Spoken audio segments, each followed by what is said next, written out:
Hello, my name is Patricia Holmes and I am your Photoshop instructor, and we are continuing in Chapter 2, and we are now beginning on page 52. And back to this vintage photo, you're going to notice a shadow right here, and we need to correct this. So let's zoom in a little bit on it so we can see the shadow. So I'm going to click the zoom tool. I'm going to come over here to the top of the option bar, and I'm going to click the plus sign, and I'm going to zoom in on this. And then what we're going to do is we're going to use the Content Aware Fill tool. But before we actually apply it, we're going to choose the Rectangle Marquee tool.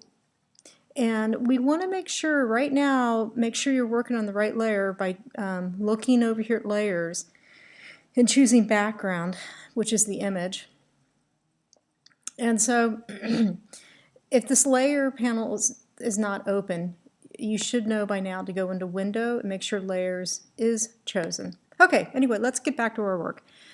Choosing the rectangle marquee, the author is going to have us draw a selection around this shadow. We want to go a little bit outside of it. And what we're going to do is we're going to go into Edit, and then we're going to go Fill and Content Aware. Content Aware is taking all of the similar bricks around it, and it's going to fill it into this area. We're going to hit OK, and it's going to fill in bricks. I'm going to hit Command D to deselect. You can also go to Select and hit Deselect.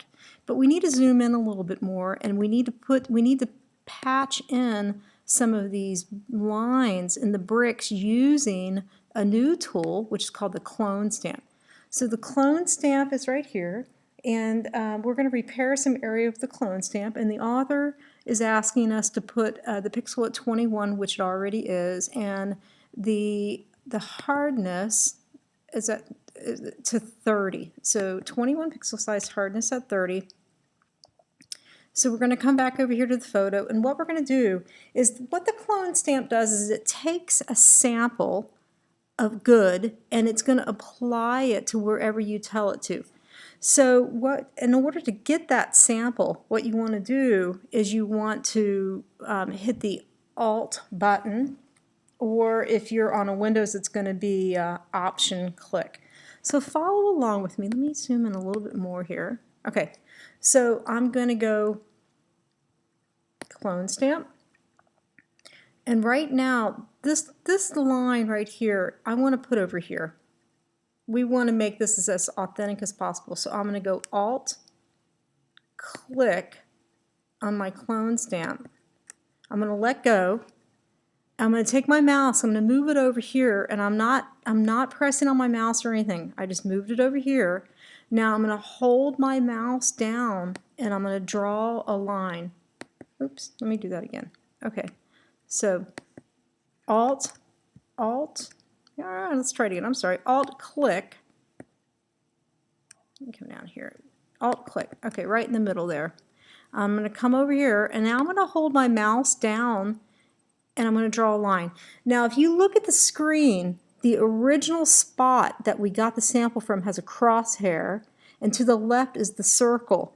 What the circle is putting content of the crosshair in, if that makes sense. So wherever the crosshair is what the circle is going to do. So now we're in the dark area, and that's what's going in the circle. Now with Clone Stamps, we have to go back and we have to resample. So I'm going to go Alt click. I'm going to come over here and I'm going to line up my alignment, and I'm going to put some more lines in it, just like that. Okay, so you can work on this.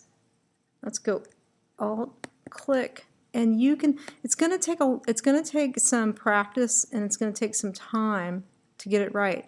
Now, here's a perfect example of what we're doing.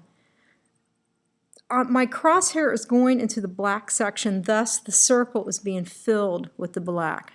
I really don't want that. I want a better sample. I'm going to come over here, I'm going to hit Alt click, and then I'm going to come over here, and I'm going to line up these seams, and I'm just going to use my eye. There we go. I'm going to fill it in.